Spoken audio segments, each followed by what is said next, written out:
de pene, ¿ya? Un cáncer de pene, y ni es una persona media distinguida, sino que, bueno, por esas cosas de la vida, por hacer lo que no debía, se dejó y bueno, lo descubrieron las hijas por el olor. Y bueno, no me quedó hacerle más que esa cirugía que están viendo, se llama emasculación, donde si se fijan, la primera imagen, tuve que hacer un colgajo de piel para cubrir una parte. Él tenía 2 testículos, entonces tuve que sacarle un testículo para que la piel me logre cubrir. Y si ustedes se fijan, tuve que colocar la uretra en el periné. Ese paciente orinaba por el periné, o sea, orinaba como mujer, ¿no es cierto? Lógicamente, ya era un cáncer avanzado y a Dios gracias, se murió a un año, pero a los 11 meses, 10 meses. A Dios gracias.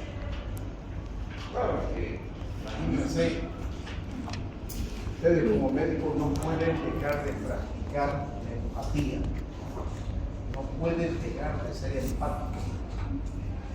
Ya que dejen la empatía, van a dejar de ser médicos. Bien, vamos a avanzar hoy día.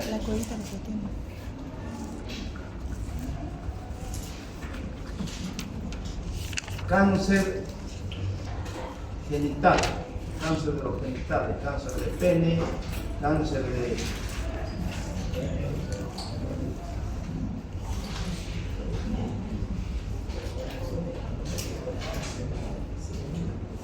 mía.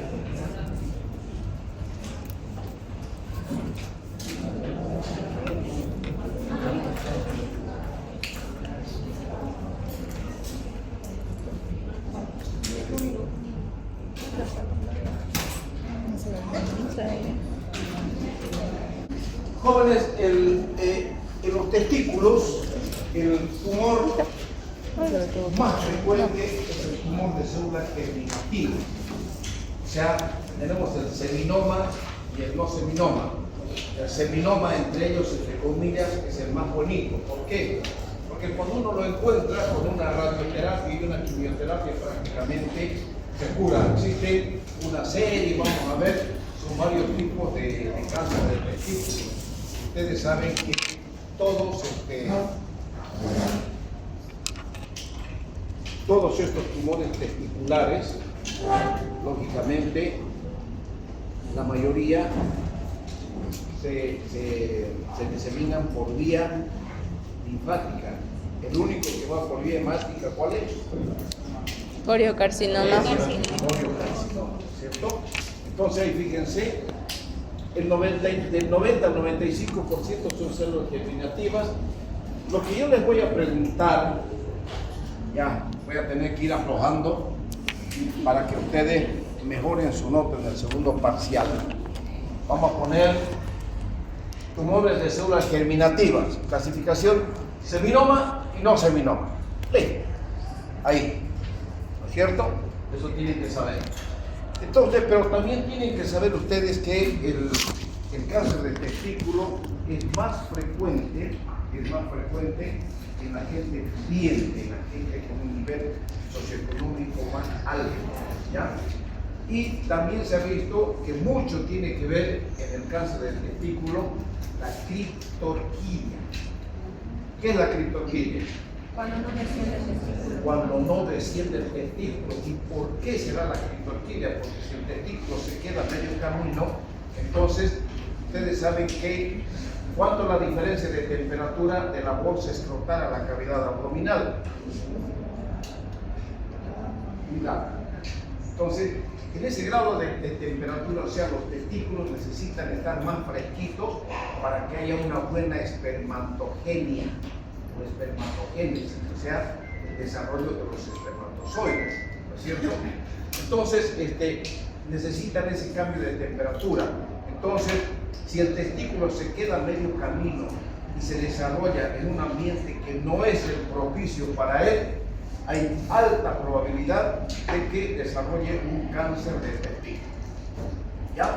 Entonces, también dentro de la etiología, hemos hablado, ¿se acuerda que en una de nuestras primeras clases hablábamos de que cuando hay embarazos, a veces los embarazos no deseados, entonces en la universidad, y eso ocurre generalmente en la universidad, porque yo me acuerdo cuando estaba en la universidad, ocurría con alguna de las compañeras, lo primero que preguntan es a su otra compañera, oye, no me baja. Saber, colocate esta inyección, me han dicho que esta inyección es buena. Generalmente existe el grupo ginestril o el ginecosid, que son estrógenos, ¿ya? Entonces creen que colocándose un estrógeno, dicen los que no saben, que con ese golpe hormonal va a estimular y va a haber una deprivación brusca y se va a venir un periodo menstrual, completamente falso. Entonces, cuando ocurren estos embarazos no deseados, generalmente acuden a todas este tipo de inestables y lógicamente, imagínense que está un feto en formación y le llega esa avalancha de hormonas, un estrógeno, y esa avalancha de estrógeno predispone al desarrollo de cáncer de testículo y otras patologías que ya hemos hablado, como ser la hipospadia y también la epispadia, ¿se acuerdan? ¿Cierto? Entonces, jóvenes, cuando existe la criptorquidia, lo que tenemos que hacer es rápidamente, si sabemos que ese aumento de temperatura del testículo nos va a no es, en medicina nada es absoluto, pero hay alta probabilidad que nos desarrolle un cáncer de testículo. Entonces, para evitar eso, tenemos que hacer que los testículos desciendan a la bolsa escrotal, ya sea quirúrgicamente o utilizando la gonadotrofina coriónica humana. ¿Se acuerdan la gonadotrofina? ¿Para qué utilizamos? Sí, actúa como una hormona de la LH para hacer que produzca más hormonas que se secretan. ya también es una prueba de embarazo, ¿no es cierto? Por la gonadotrofina. Y acuérdense que es un marcador tumoral, para cáncer la testicular. gonadotrofina, ¿no es verdad? Juntamente con la deshidrogenasa láctica y la fetoproteína, ¿no es verdad? Sí. Entonces, ténganla en cuenta. ¿Por qué? Porque ustedes saben, siendo repetitivo para hacerles un poquito de recuerdo, que nuestros testículos están aquí en la sínfisis del pubis y van a ver una cosa interesante. Que cuando estamos nosotros en la vida fetal, nuestros testículos están aquí encima de nuestra sínfisis del pubis, juntamente a los dos riñones, están uno al ladingo de otro. Y ustedes saben que los dos riñones van ascendiendo a las fosas renales hasta llegar a la fosa renal, tanto derecha como izquierda. Y los testículos van y tienen que salir por el orificio inguinal profundo, o de acá de arriba, ¿no es cierto?, que es el profundo, baja por el conducto inguinal, sale por el orificio inguinal superficial y llega a la bolsa escrotal. ¿No es verdad? Ese es el camino natural. Y vamos a ver un poquito más adelante, cuando hablemos de las metástasis cancerosas, vamos a ver nosotros cómo es de importante el testículo derecho y dónde yo tengo que ir a retirar los ganglios para evitar las metástasis óseas. ¿Qué está en la parte derecha? Un vaso importante en el lado derecho que estamos viendo todos los días en la práctica. Vena cava. La vena cava. Entonces, cuando nosotros tenemos un cáncer de testículo en el lado derecho, la altísima probabilidad es que llegue justo al ilio renal, o sea, donde está la arteria renal derecha y la vena renal derecha, que ahí sí está la cava. Entonces, la cava sirve de referencia para nosotros dentro de la metástasis ósea del testículo derecho. Y en el testículo izquierdo ya no está la cava, está la Aorta. Entonces, la aorta, la vena renal, sale de la aorta, ¿no es cierto? Entonces, vamos a hablar cuando hablemos del tratamiento quirúrgico del cáncer, cómo nosotros hacemos esa limpieza ganglionar hasta el hilio renal para evitar las metástasis. Vamos a llegar ahí dentro de poco. Sigamos. El cáncer testicular y la criptorquidia son más comunes en el lado derecho. Tumores testiculares primarios son bilaterales, los sincrónicos, 50% de estos tienen antecedentes de criptorquidia, ya lo hemos hablado. Más común es el seminoma y el tumor bilateral más común de los testículos es el linfoma maligno. Una subrayadita, por favor. El linfoma maligno. ¿Cuáles son los factores de riesgo? Aquí está la criptorquidia, la administración de estrógenos, los traumas y la atrofia testicular. No piensen, jóvenes, que un trauma testicular es inocuo para los jóvenes, para nosotros los hombres. ¿Un trauma nos puede desencadenar un testículo? Claro que sí. Más aún, me explico, si suponiendo que este joven tenía criptorquidia, romperé, le bajé el testículo, pero con el testículo abajo, él recibe un trauma testicular, un pelotazo, una patada, una pelea, vaya a saber lo que sea. Entonces, no es absoluto que este joven va a desarrollar un cáncer de testículo, sino existe la alta probabilidad de que sí pueda desarrollar un cáncer. Como origen, el trauma testicular. ¿De acuerdo? Sigamos. La clasificación, aquí tenemos, fíjense, el seminoma y tumores de células germinativas no seminomatosas, son la grande clasificación que presentan estos tumores. Vamos a ver otro tipo de tumores acá. Con esto los voy a emborrachar, no quiero que vean. Ya, tenemos el seminoma. El seminoma, clasificación del seminoma. Seminoma clásico, anaplásico y espermatocítico. Para de contar. Entonces, jóvenes, para cuando ustedes estudien este tema, háganse unas llavecitas, ¿no es cierto?, con las clasificaciones y búsquense algún mnemotécnico para que ustedes se puedan acordar. No les voy a preguntar más en detalle, pero me interesa que ustedes los conozcan de nombre. Clásico, anaplásico y espermatocítico. ¿Ya? Aquí no lo voy a preguntar el espermatocítico. Pacientes mayores de 50 años, citoplasma, nada de esas cosas. Solamente la clasificación. ¿De acuerdo? Ya me miró feo. Ya. En cuanto al carcinoma de células embrionarias, corresponde un 20%. Tenemos, fíjense, tipo adulto, tipo infantil o del saco vitelino.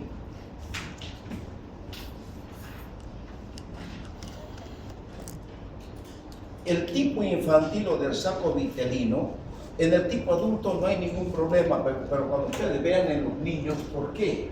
¿Por qué digo en los niños? Porque existe este tipo de tumores y cuando estos tumores se presentan en los niños, por supuesto, entre comillas, aparentemente son mucho más agresivos, aparentemente.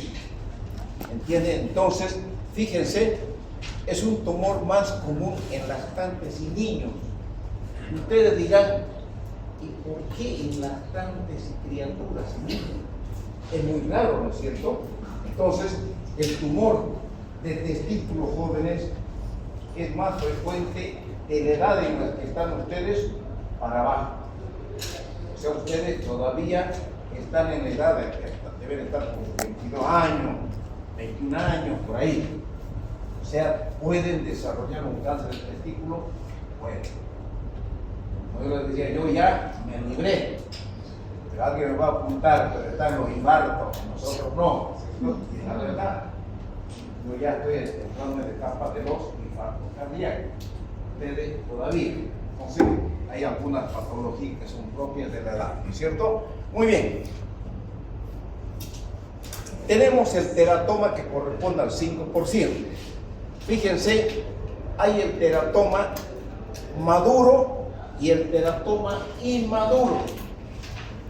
Eso quiero que me lo estudien así: teratoma maduro y teratoma inmaduro. Nada más. Y aquí está el que nos conocen tan bien, que les he machacado desde que nos conocimos, les ando machacando con el coriocarcinoma. Ahí está el coriocarcinoma, a Dios gracias, es menos del 1%, no muy frecuente, y aquí está. Son lesiones pequeñas, presente hemorragia central, se observan sin sitio y citotropía. Clínicamente son agresivos, caracterizados por diseminación hematógena temprana. Entonces, aquí está lo que volvemos a repetir. Tengo los tumores, menos este, todos van por vía linfática, menos este que va por vía hemática. Ahí está, para que se distraigan unos cuantos tumores. Bueno, lamentablemente los que no vinieron a la clase de imagenología, vimos cáncer de testículo, la cantidad, yo he operado mucho cáncer de testículo y hemos operado torsiones testiculares, en fin, pero más o menos se presentan así, como es. ¿Cuáles son los tipos de celulares combinados y carcinoma en situ? Combinado, fíjense, tipos combinados y el carcinoma en situ. La mayoría, me van a subrayar, son teratocarcinomas. Esto me subraya. Teratocarcinoma quiere decir que es una unión de teratomas con carcinomas de células embrionarias. Es una sumatoria, se van uniendo las células, ¿ya? Y representan hasta el 6% de los tumores testiculares. Incluyen al seminoma. ¿Se acuerdan que el seminoma es de los más bonitos que existen en los cánceres testiculares? Y el carcinoma in situ, generalmente una serie de 250 pacientes, se encontró que puede ser unilateral, pero se encontró también un carcinoma in situ en 13 y corresponde al 5 a 2% de los tumores. Y cuando tenemos un carcinoma in situ, siempre se debe realizar una biopsia del lado contralateral, de los dos lados. Aquí está, ¿cómo es la dispersión metastática? Fíjense, los tumores de células germinativas suelen dispersarse de manera linfática por vasos, a excepción del coriocarcinoma, ya saben, por vía linfática todos, menos el corio que va por vía hemática. Compréndelo, esto no les voy a preguntar, ganglios linfáticos del T1 a T14, se concentra, aquí está. Se concentran en el hilio renal por el origen embrionario. Aquí está lo que les decía, el origen embrionario. ¿Por qué se concentran? Porque cuando ustedes, los varones, están en la formación, están en desarrollo en la barriga de la mamá, sus riñones están casi juntos a los testículos. Por eso que se habla de la concentración a nivel del hilio renal, por este origen embrionario, que están uno junto al otro. ¿Entienden? Por ese motivo.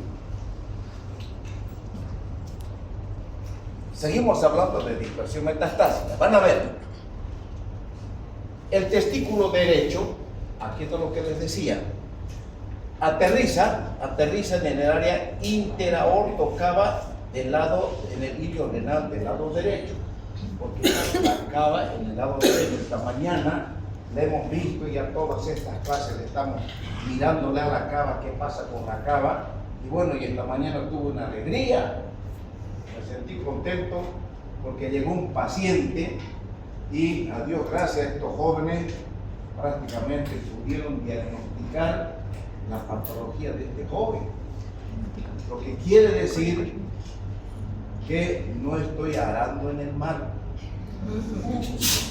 Y el se ríe, pero verdad, o sea que al joven agarraron el examen, los examinamos, escuchamos la anamnesis, lo que le pregunté, más o menos en qué piensan, pensamos en esto, qué se debe hacer, se hace esto. Bueno, para mí, sinceramente, fue una alegría. ¿Por qué? porque están bien orientados. Esa es una alegría. Ahora, lógicamente, faltan muchas otras cositas también, ¿no? ¿Verdad? Sigamos. Ya. Entonces, el testículo izquierdo. Si el testículo izquierdo aterriza a nivel paraórtico, en el área preaórtica, pero no, y en el área ilíaca primitiva izquierda. Ya.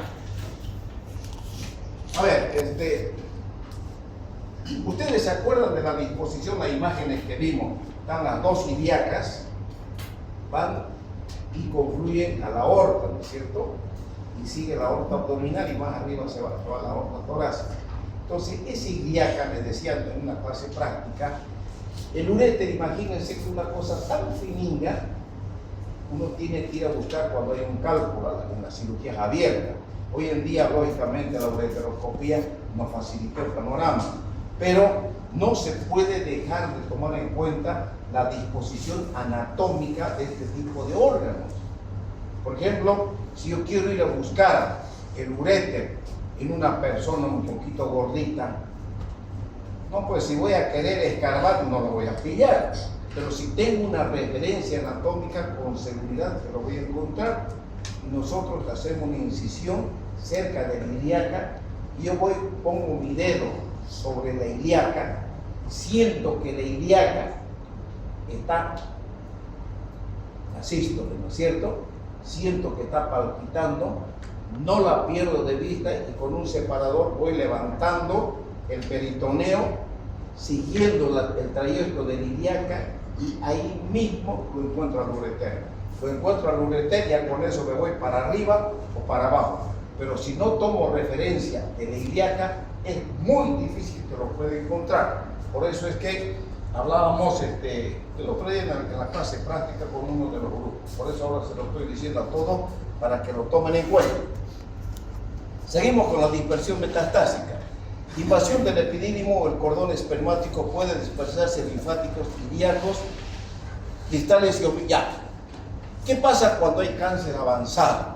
Esto es, ustedes saben, jóvenes, han visto ustedes en la urotomografía la imagen coronal, ¿cierto? Hay uno que está riendo y riendo, y la última vez que lo veo reír, porque si una vez más lo veo reír, lo voy a botar. Ya. Entonces, ustedes saben, jóvenes, que cuando vemos nosotros la imagen coronal,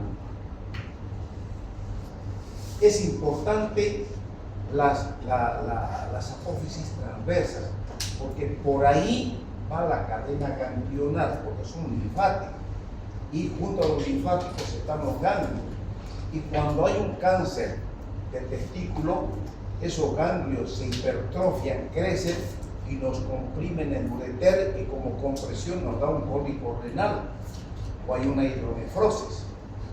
Eso se ve muy frecuente con el coriocarcinoma, que envía metástasis temprana y los ganglios se hipertrofian.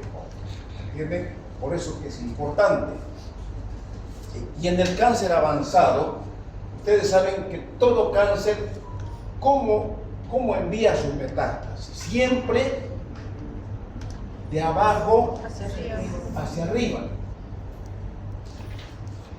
Pulmón, hígado, encéfalo, hueso, riñón y glándulas suprarrenales, tubo gastrointestinal y vaso. O sea, cuando el coriocarcinoma, que es el que más focha hace, envía sus metástasis, ya lo pillamos con metástasis en todos lados. Hoy en día, a Dios gracias, hoy en día la quimioterapia hace maravillas. Porque antes, les voy a contar un poquito, nosotros hablábamos, por ejemplo, de los ganglios, ¿no es cierto? Todavía, hasta hace unos 12 o 15 años atrás, todavía operamos aquí en el Hospital San Juan de Dios, cuando nosotros sacábamos un testículo, en cáncer de testículo, sacábamos un testículo y buscábamos un ganglio. Si el ganglio mandábamos a una biopsia inmediatamente al patólogo, y nosotros mientras estábamos observando ya separando la cadena ganglional que íbamos nosotros a retirar. Entonces venía el resultado del patólogo, nos decía el ganglio libre. Como estaba libre, nosotros hacíamos una incisión desde el apéndice desde la sínfisis del pubis hasta el apéndice sifoide, un solo tajo, llegábamos al retroperitoneo y hacíamos un vaciamiento ganglionar, jóvenes, tanto del lado derecho como del lado izquierdo. ¿Por qué? Y ustedes dirán, ¿por qué? Porque puede haber algún entrecruzamiento de alguna metástasis dependiendo del tipo de cáncer, claro que sí. Nosotros, bueno, yo aprendí que esa es una cirugía curativa del cáncer, claro que sí. Pero, ¿hasta qué punto, yo les pregunto a ustedes, hasta qué punto vale la pena curar de un cáncer de testículo a un joven si lo voy a dejar con una complicación terrible de por vida que se llama aneyaculación? ¿Qué quiere decir eso? Que no puede eyacular. Que en su vida va a volver a eyacular. Yo pregunto, ¿es calidad de vida? No. Entonces, de ahí fue, no les voy a preguntar del examen, pero de ahí fue que se partió, jóvenes, al ver semejante complicación que quedaban en nuestros pacientes. Yo esa cirugía la hemos hecho aquí en el Hospital San Juan de Dios varias veces, hasta que los congresos son para que nosotros vayamos también aprendiendo de las experiencias de otros cirujanos que hacen grandes cirugías en otros países. Entonces, se vio que esa cirugía era terrible para los jóvenes. ¿Por qué se hacía? Porque la quimioterapia recién estaba comenzando a querer asomar. Entonces, se ensayó otro vaciamiento ganglionar mucho más pequeño, no tan grande como el que acabo de decirles, para evitar esta complicación de la aneyaculación. Y se consiguió con buenos resultados. Entonces íbamos desde la hipogástrica para abajo. Desde ahí partíamos los vaciamientos ganglionares y con buenos resultados, dejando al paciente con eyaculación. Hasta que la quimioterapia vino a hacer maravillas con este tipo de pacientes. Entonces, desde que la quimioterapia creció a grandes pasos, a Dios gracias, se acabó esa cirugía. Es una cirugía, lógicamente, donde era un reto para tu habilidad quirúrgica hacer semejante cirugía. Uno se daba gusto y uno demostraba que se había preparado adecuadamente para realizar, lógicamente con esa complicación terrible, pero el paciente se curaba. A Dios gracias, ya no se hace. Algunos todavía en algunas partes van, pero gracias a la quimioterapia se dejó de hacer, bendito sea Dios, ya no hacemos más. Yo ya no hago más esa cirugía por las complicaciones. ¿Por qué? Porque si la quimioterapia nos da grandes resultados y vemos nosotros que un ganglio puede estar creciendo por alguna metástasis, los quimioterapeutas, hacen sus combinaciones con estas sustancias medicamentosas que mezclan y hacen su mezcolanza, prácticamente resuelven el problema.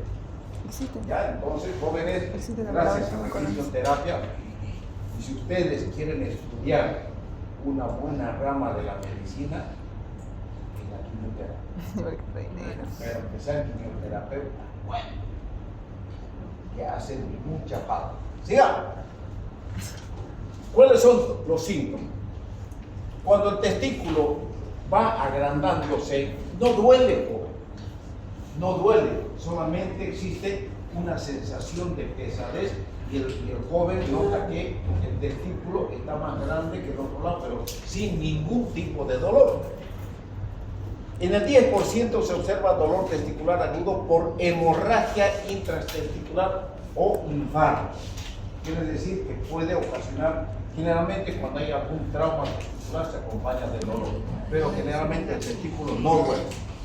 Puede haber una dorsalgia, ya cuando hay metástasis, una tos también cuando ya hay metástasis en pulmón, anorexia, náuseas cuando ya el paciente está ya con metástasis, ¿cierto? Osteoartritis, inflamación de las extremidades inferiores por la vena cava y un 10% es asintomático.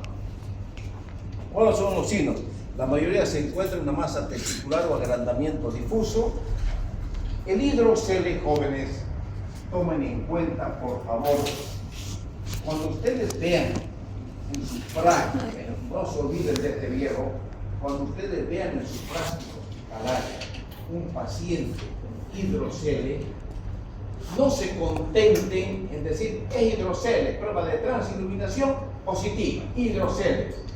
No, vayan, pónganse guantes y vayan a palpar ese testículo, porque se ha demostrado que una alta incidencia de hidroceles va acompañado de cáncer de testículo. Y principalmente el coriocarcinoma, ese maldito que nosotros lo conocemos, ese se acompaña generalmente de hidrocele leve, no son esos hidroceles grandados que mostramos en la imagen, ¿no es cierto? Así un testículo grande. No, son hidroceles que presentan los jóvenes o los niños, y ahí a ese hay que tenerle miedo. ¿Por qué? Porque hay que ir a palpar minuciosamente el testículo tratando de o buscando un posible cáncer.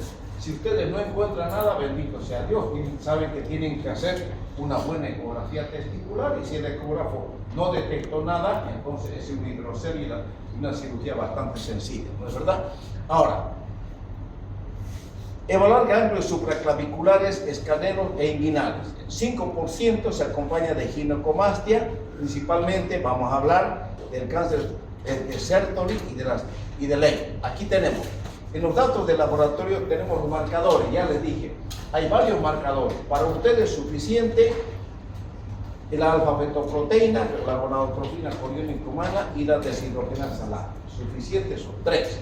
Entonces, ¿qué podemos encontrar en el laboratorio? Creatinina elevada, función hepática elevada y anemia cuando el cáncer es avanzado. Vean en las imágenes, una ecografía es suficiente para detectar un cáncer testicular. Vean acá, vamos a ver un nódulo, aquí se ve el nódulo. El nódulo es típico en el cáncer de testículo, no hay dónde pelarle. Un buen ecografista va a hacer un buen diagnóstico. Ahora ustedes, cuando hagan el diagnóstico de cáncer de testículo, ustedes tienen que directamente ir a hacer una biopsia, ¿no es cierto? Hacen la biopsia, ¿sí? No, pues, no, nunca hagan biopsia cuando sospechen de cáncer de testículo, pues está completamente contraindicado. Ahora sí se nos olvida nunca. ¿No? Entonces, nunca, jóvenes, nunca en cáncer de testículo vayan a hacer biopsia testicular, nunca. Para eso están los marcadores tumorales, la ecografía y el examen clínico que tiene que hacer el paciente. Le dije, el único motivo por el cual se hace una biopsia de testículo es cuando estamos frente o estudiando a un paciente con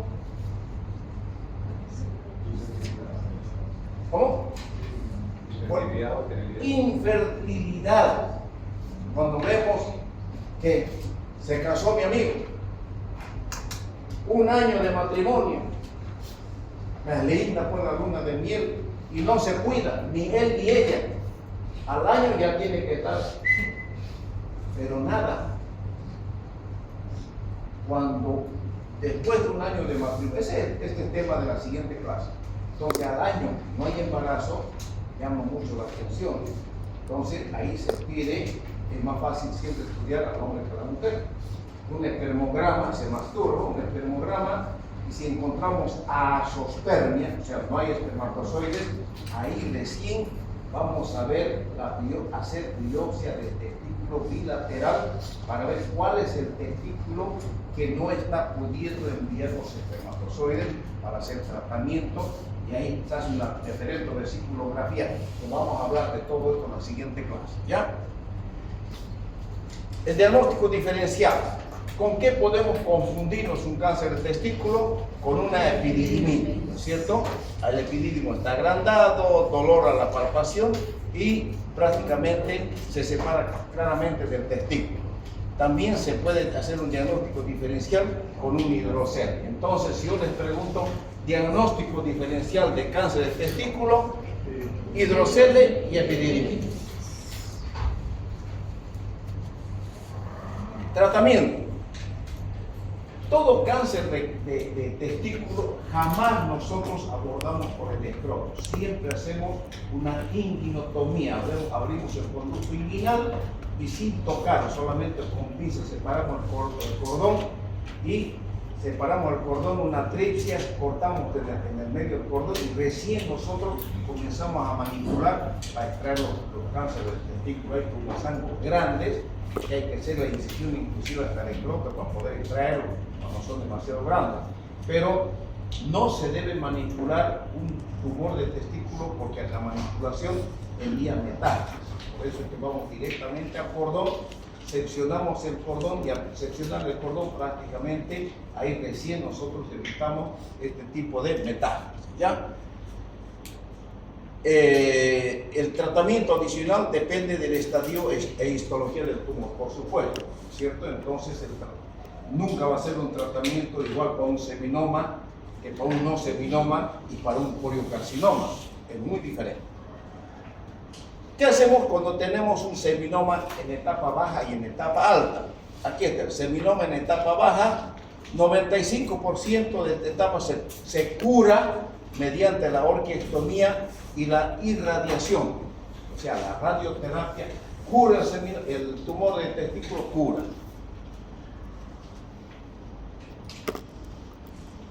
Se debe realizar control de una vigilancia hasta los 10 años, sí se debe realizar, pero solamente haciendo marcadores tumorales, pidiendo marcadores tumorales al comienzo, son cada 3 meses, pero a medida que va pasando el tiempo, uno puede hacer cada 6 meses, ¿cierto?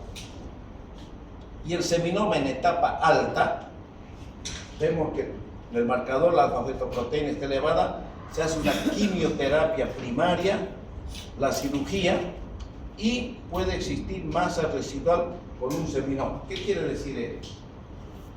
No siempre, jóvenes, cuando nosotros operamos, ¿se acuerdan que hablábamos del cáncer de próstata?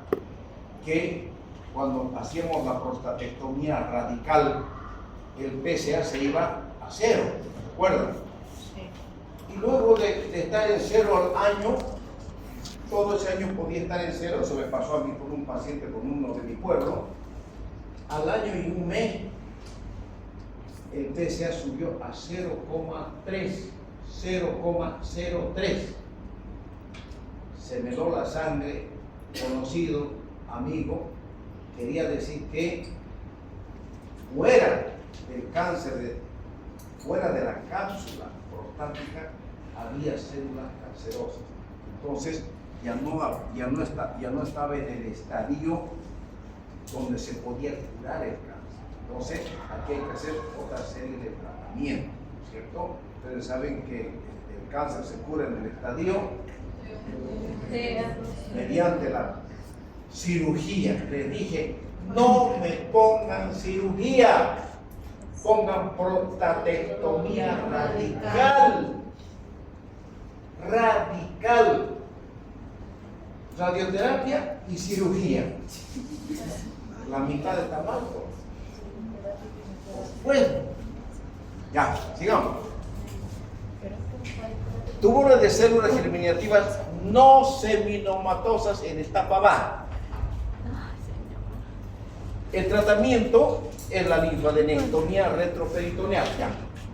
Esta linfadenectomía retroperitoneal, la vigilancia, pueden existir recidivas y se han desarrollado regímenes eficaces de quimioterapia para recidiva. Ya. estos jóvenes ya está cambiando, ya prácticamente la linfadenectomía ya estamos dejando de hacerla. ¿Por qué? Porque tenemos una excelente quimioterapia. En el último congreso los españoles dejaron ya de hacer la linfadenectomía. En esas posibles recidivas lo mandaban al paciente a otra quimioterapia y se acabó el chiverío, no es más. Ahora tenemos tumores de células germinativas no seminomatosas en etapa alta. En los casos con tumor retroperitoneal, o sea, cuando hay metástasis, se trata con quimioterapia o con quimioterapia primaria en base a complatino después de la orquiectomía. O sea, cuando en este tipo de tumores siempre se tiene que hacer la orquiectomía. Yo aquí he visto a un paciente con cáncer de testículo tratar con quimioterapia sin hacer la orquiectomía. Entonces uno piensa y dice, ¿cómo voy a hacer si necesito el estudio histopatológico del cáncer de testículo? La histopatología me va a decir qué tratamiento, qué camino yo debo tomar con ese cáncer, ¿no es cierto? Pero ahí está. Si los marcadores tumorales normalizan y es evidente una masa residual en la imagenología, es obligatoria la resección. ¿Por qué puse esto?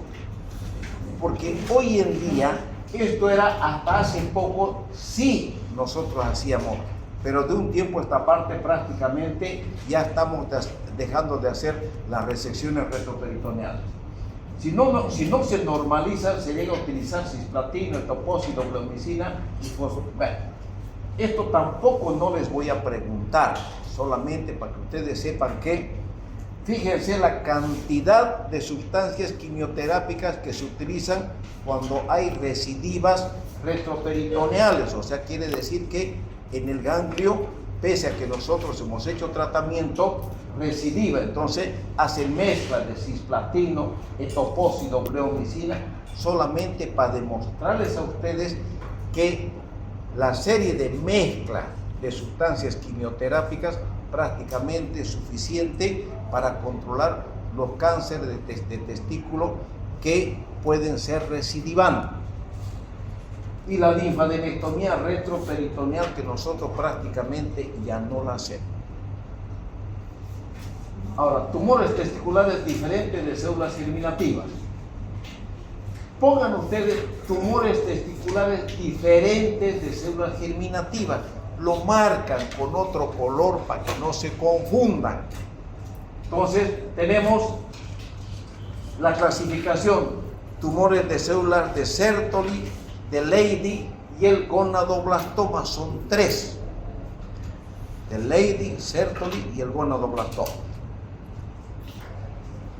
¿Qué pasa con los tumores de células de Leydig? Son tumores testiculares más comunes, diferentes de las células germinativas. Ya, no les voy a preguntar todos estos detalles, no les voy a preguntar. Con que ustedes sepan que existen tumores de células de Leydig, ya estoy tranquilo. ¿Cuáles son los datos clínicos? Esto sí me van a marcar. Pacientes, esto no. En el laboratorio, esto, márqueme con rojo, márqueme con lo que ustedes quieran, pero márqueme. En el laboratorio, en los tumores de células de Leydig existe aumento de los 17 cetosteroides y los estrógenos elevados. Esta característica no puede pasar desapercibida ante nosotros. Por lo tanto, me lo anotan y me lo marcan. ¿De acuerdo? Tratamiento: la orquiectomía radical. La concentración de 17 cetosteroides ayuda a diferenciar entre benignidad y la malignidad. Se recomienda linfadenectomía retroperitoneal en el cáncer. Ya no hacemos la linfadenectomía. Ahora, tumores de células de Sertoli. son muy infrecuentes, tampoco no les voy a preguntar. Masa testicular presenta más común. La orquiectomía radical es el procedimiento de elección y la linfadenectomía retroperitoneal en el cáncer. O sea, hoy en día la orquiectomía radical más la quimioterapia es el tratamiento para este tipo de tumor. Pero me marcan tumores de células de cerdo. El gonadoblastoma. Esto, márqueme, se ven casi exclusivamente en pacientes con disgenesia gonadal, más común en menores de 30 años. Entonces, microscópicamente se observan células de Sertoli, intersticiales y germinativas. Esto tampoco no les voy a preguntar, ¿ya? Entonces, la presentación, esto marque mejor. Esto es importante. Esto es importante porque estamos hablando de la característica del gonadoblastoma. Se relaciona con disgenesia gonadal. 4/5 partes de casos son mujeres fenotípicos. O sea que cuando hay alguna ambigüedad sexual puede presentarse este tipo de tumor. Por eso es que quiero que me marquen esto, que es una característica importante del gonadoblastoma.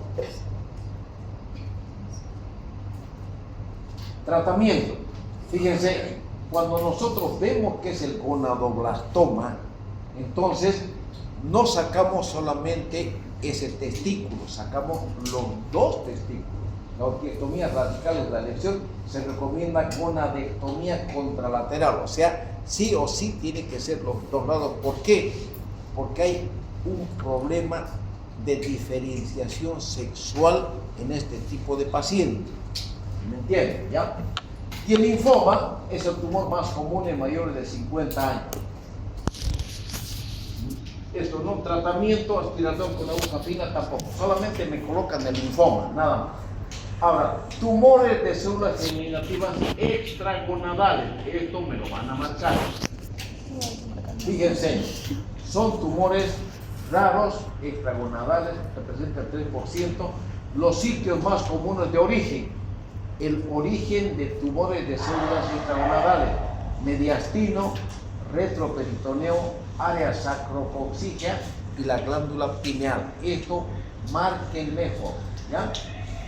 Presentación depende del sitio y volumen de la enfermedad, afectación del mediastino, pulmón, son tumores pineales. El tratamiento, el seminoma de volumen bajo es tratado con radioterapia y el de volumen elevado con quimioterapia y tratamiento quirúrgico. Jóvenes, esto es importante. La presentación y los sitios de origen. Esto márqueme, sitios de origen. O sea, prácticamente este tema de cáncer de testículos, si ustedes se dan cuenta, lo estamos reduciendo al mínimo para que ustedes no se confundan y para que yo pueda preguntarle cosas grandes y no pasen lo del primer parcial ya. Ahora pasamos a tumores de pene. Este es otro cáncer. Representa menos del 1% de cáncer. ¿Qué tiene que ver aquí el cáncer de pene, jóvenes? La característica está que se presenta en gente generalmente humilde, con bajo nivel cultural. Si ustedes van, por ejemplo, a Collao, por allá por Oruro, y ustedes aquí en Santa Cruz se meten al monte, hay gente que piensa que el hecho que el prepucio es cerrado, creen que es normal, pero no es normal. ¿Por qué? Porque debajo del prepucio está el surco balano prepucial y nosotros los hombres sabemos que si no nos bañamos unos 2 días, eso duele, ¿cierto? ¿Y por qué? Porque vulgarmente, miércoles, me salió harto quesillo. Ese quesillo que vulgarmente dicen se llama esmegma. Y el esmegma es la causa número 1 de cáncer de pene en el hombre. Es la causa número 1. Por lo tanto, jóvenes, ustedes saben que los judíos, ¿Qué hacen los judíos? Se circuncidan y bien nacen. Entonces, en ellos no existe el cáncer de pene. ¿Por qué? Porque el esmegma prácticamente es la causa número uno. Entonces, ustedes saben que hoy en día, Dios gracias, algunos pediatras ven niñitos, los niñitos prácticamente ni bien nacen, entonces ahí nomás agarran, lo bajan el perfuso de pediatras y lo vuelven a subir. Con eso solucionan muchos casos de fimosis en las criaturas.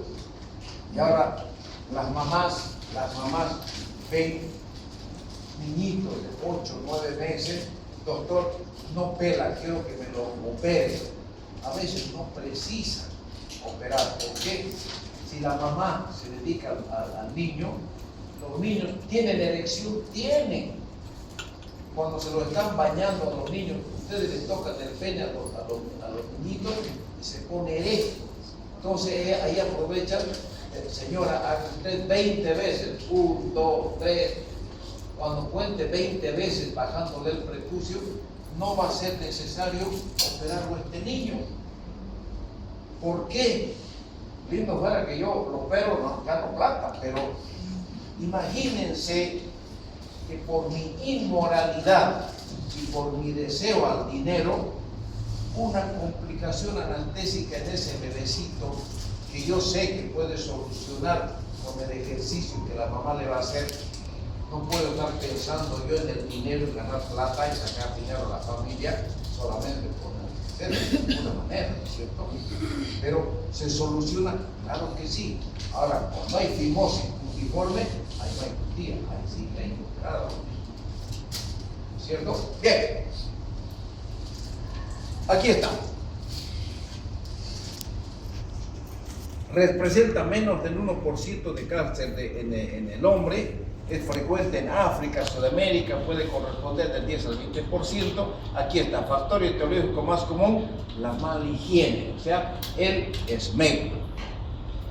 Extremadamente raro en circuncidados y se ofrece, también existe una teoría viral.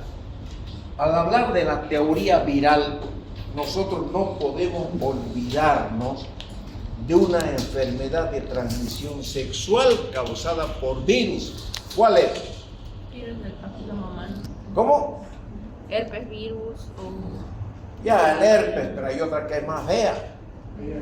VIH. Condiloma. El condiloma genital son esas verrugas, ¿no es cierto? Sí o sí, un condiloma es una lesión precancerosa, jóvenes. Por lo tanto, tienen que operarse. Si tienen en el pene, tienen que operarse. Si tienen en el recto, los que lo hacen por ahí, tienen que sacar, jóvenes, porque también pueden ocasionar un cáncer de recto, por supuesto que sí. Entonces, el condiloma es una lesión precancerosa. Y hay tanto en hombres como en mujeres. Sigamos. Aquí está. Esto márquenme. Lesiones dermatológicas precancerosas. Y aquí tenemos 3. La leucoplasia, la balanitis serótica obliterante y los condilomas acuminados. Eso copien, subrayen, escriban y me lo marcan bien marcado. ¿Ya está? Vamos. El carcinoma in situ o enfermedad de Bowen o eritroplasia de Queyrat. Yo puedo preguntarles con cualquiera de estos dos nombres. La enfermedad de Bowen es un carcinoma epidermoide in situ que afecta el tallo del pene, la lesión en placa con incrustaciones. La eritroplasia de Queyrat, lesión aterciopelada roja con úlceras que afectan el glande. Fíjense, esto me lo tienen que aprender. Esto ya no les voy a decir, no les voy a preguntar esto. Sí les puedo preguntar. ¿Ya? Y tenemos el carcinoma invasivo del pene. El carcinoma epidermoide representa la mayoría de los cánceres peneales. Suelo originarse en el glande de aspecto papilar ulcerativo. El carcinoma verrugoso es una variante del epidermoide, representa el 5 al 16%. El carcinoma espinocelular de pene es muy frecuente sobre la eritroplasia de Queyrat. El carcinoma espinocelular de pene es muy frecuente y se presenta sobre la eritroplasia de Queyrat. ¿Se acuerdan los que vinieron a ver las imágenes? ¿No es cierto? Ya. Cuando vimos las imágenes, yo cuando veo una imagen, yo no voy a decir cáncer y me voy directamente a operar. No. Para el cáncer de pene yo tengo que hacer una biopsia. Y la biopsia es lo más sencillo. Con anestesia local, con una hojita de insulina, hago una punción aquí en el glande y con el bisturí hago una cuña y doy un punto en X. Entro acá, salgo acá, entro acá y salgo acá y anudo esto y esto se junta juntamente con eso. Es el punto en X que lo saben dar, ¿no es cierto? Entonces se tiene que hacer sí o sí una biopsia de la lesión sospechosa del cáncer de pene. Y cuando nosotros confirmamos mediante una biopsia el cáncer de pene, realizamos la cirugía que ustedes han visto, la amputación parcial de pene que les he mostrado a ustedes, cómo queda, y ese hombre, y les dejo los dos testículos. ¿Por qué? Porque puede tener relación sexual tranquilamente, claro que sí. ¿Se acuerdan que hablábamos bastante y han visto hartas imágenes de cánceres de amputación parcial de pene y cómo quedan, y les he contado la historia de estos pacientes y las relaciones que tienen con sus esposas. Les dije, las que más llevan y acompañan al marido en esta situación crítica, que va a quedar, como vulgarmente decimos, mocho de por vida, porque se le corta el pene, es la gente más humilde. Es la gente más humilde, acompaña al esposo porque dicen, doctor, porque yo tengo que hablarle a la señora sí o sí. Señora, no le saqué los testículos, le dejé un pedazo. El hombre va a tener el deseo de estar con usted. Por favor, señora, ayúdele a su marido, no se niegue y acéptelo. Ya estamos, nosotros ya somos gente mayor, además estamos hablando de medicina. Entonces hay que hablar con unas palabras sencillas que las personas acepten. Y dice el doctor, con tal que mi esposo me acompañe, me ayude a criar a mis hijos, lo que sea, no importa, doctor. Yo lo que quiero es que mi compañero esté a mi lado hasta que Dios disponga. Y la vida sigue transcurriendo y, bueno, ya no será como cuando eran jovencitos, pero ya cuando, les digo a ustedes, cuando ya nacen los hijos, y eso les va a ocurrir a ustedes también. Nacen los hijos, no es que uno deje de perder interés en la esposa o ella en el esposo, de ninguna manera. Uno tiene sus gustos, pero la vida va a lo más hermoso que son los hijos. Y toda la vida, el trabajo, la dedicación tanto del padre y de la madre es por los hijos, es por ustedes, pues, ¿no? Bueno, y esa entonces la concentración de la energía del padre y de la madre es en los hijos. Lo demás, entre ellos esa vida sexual de los padres, no es que no tengan alguna vez, sino queda un poquito relegado. No olvidado, un poquito relegado. Ya somos mayores y nos entendemos. Datos clínicos. La queja más común es la presentación de la lesión. Un área indurada o eritema, ulceración, nódulo en crecimiento exofítico. ¿Se acuerdan que les mostré ese paciente que le estaban tratando como si fuera un condiloma y 6 meses le iban echando podofilina y no cedía cuando vino? Y eso, ¿y qué, doctor? Me echan podofilina. ¿Y cuánto? 6 meses. 6 meses no puede ser directamente biopsia, cáncer. Joven el paciente, era joven. no tenía más de, si no me equivoco, como 40 años y amputado, con amputación de pene. Ya. Entonces, la fimosis oscurece la lesión y demora la atención médica.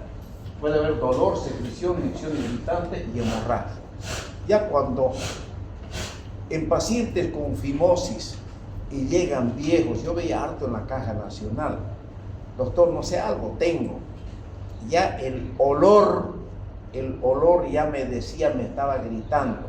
Ponía guantes, a ver, saca el pantalón, tocaba el glande y debajo de la piel, que aparentemente era normal, se sentía un nódulo duro. Ya estaba, oleado y sacramentado. Solamente hacía biopsia, confirmaba el cáncer y amputación parcial cuando se podía. Generalmente se puede hacer la amputación parcial, porque la mayoría de los cánceres comienzan por el glande. Solamente la imagen que les envié, ya prácticamente este señor es una persona, les voy a contar un poco la historia, es una persona culta, pero de esos que tienen un cable chipao y en el campo, como tenía su ganado, entonces el patrón disponía de muchas peladas, de muchas, ¿me entienden? ¿No es cierto? De muchas mujeres. Entonces el hombre era feliz con el harén de mujeres que tenía ahí hasta que desarrolló eso. Seguramente por ahí tuvo algún problema, algún condiloma, no lo sé, pero desarrolló y por no dejar el sexo, dejó que su cáncer avance hasta que vean en la situación cómo llegó.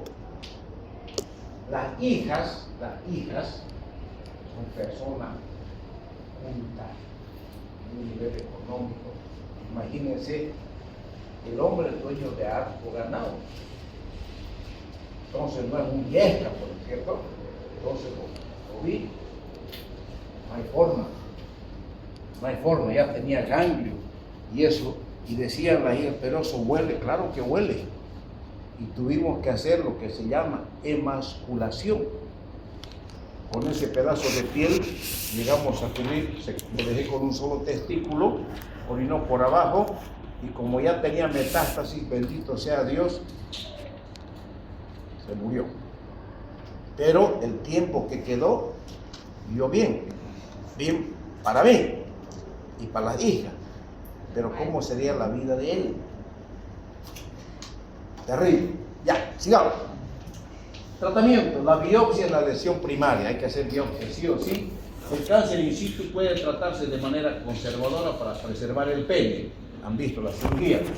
En la invasión del tratamiento es la incisión completa con márgenes adecuados.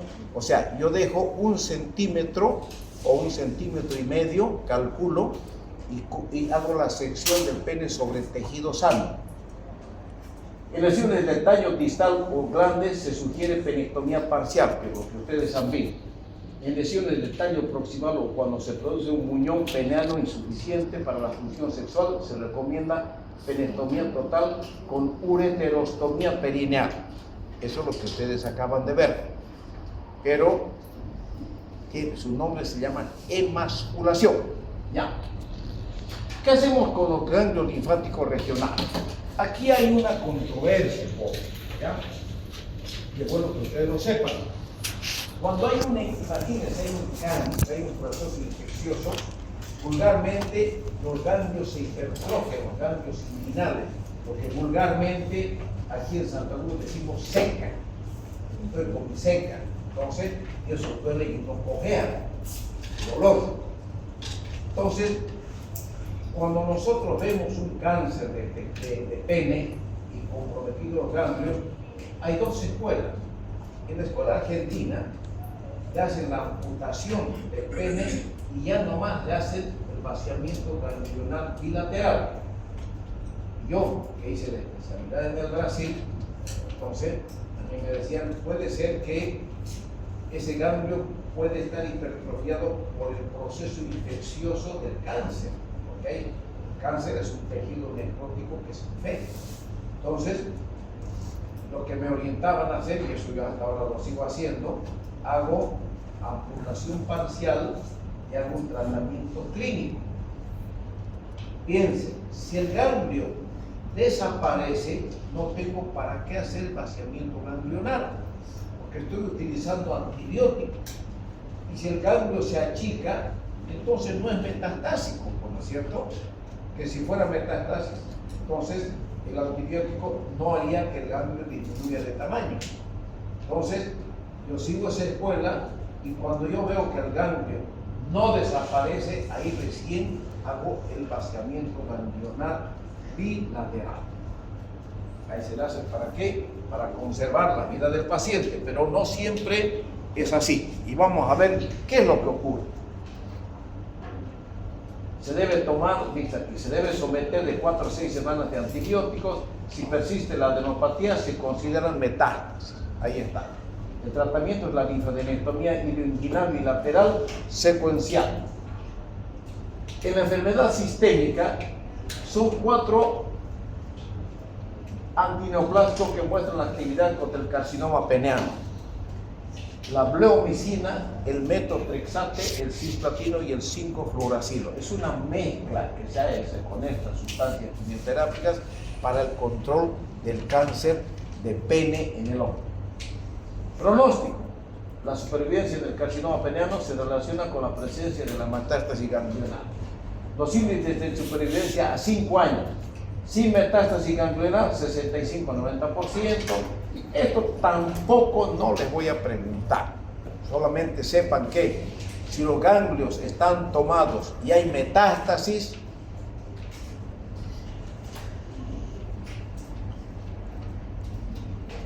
ya están de ida, ¿verdad? Entonces, cuando hay metástasis, se puede salvar al paciente. Los tumores de escroto, aquí están. Los tumores de la piel del escroto son raros. El carcinoma epidermoide es el tumor maligno más común del escroto. Me lo subrayan y me lo marcan.